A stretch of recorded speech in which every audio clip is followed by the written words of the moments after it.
Un peuple fidèle fondé sur le sacrifice.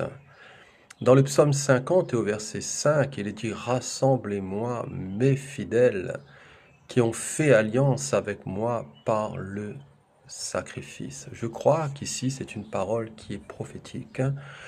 Cela, je crois, nous fait penser aussi à ce grand rassemblement qui aura lieu à la fin des temps concernant l'enlèvement de l'Église, de l'épouse, corps de Christ, des fidèles, des rachetés, de cette épouse pure, sans tache, sanctifiée, consacrée à Dieu, qui sera l'épouse du Christ et qui sera aussi enlevée de toute celle qui est fidèle, qui a la foi en lui et qui vit dans une relation de foi sur la base de l'alliance et du sacrifice de la croix.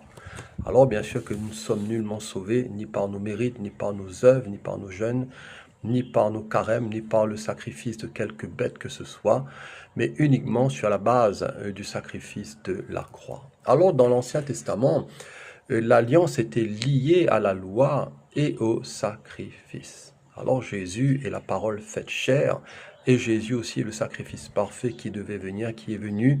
Et en lui, voyez-vous, le sacrifice trouve un plein accomplissement dans toute sa totalité et dans toute sa perfection au travers de la chair du Christ Jésus, au travers de l'offrande de son corps. Et la Bible nous dit qu'on ne s'approche pas de Dieu sans sacrifice, parce que sans effusion de sang, il n'y a pas de pardon. Et le sang de Jésus, son Fils, nous purifie de tout péché. Alors un peuple fidèle fondé sur le sacrifice.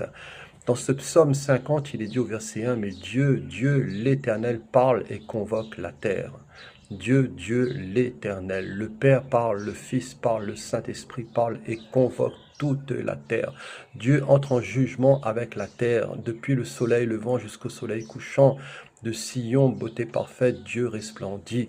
Dieu, voyez-vous, est souverain. C'est lui qui gouverne les temps, c'est lui qui gouverne le soleil, c'est lui qui gouverne, voyez-vous, la lune, le lever, le coucher. C'est lui qui a une domination universelle. Il vient, notre Dieu, il ne reste pas en silence. Dieu n'est pas sourd, Dieu n'est pas aveugle. Et il rendra, voyez-vous, justice. Devant lui est un feu dévorant, autour de lui une violente tempête. Il crie vers les cieux en haut et vers la terre pour juger son peuple. Rassemblez-moi, mes fidèles qui ont fait alliance avec moi par le sacrifice. Alors il vient. Il y aura bientôt une venue redoutable, voyez-vous, le Seigneur viendra pour enlever son épouse, et il y aura des temps de ténèbres pour la terre, des temps de grande tribulation. Dieu va examiner son peuple, et le jugement commence par sa maison.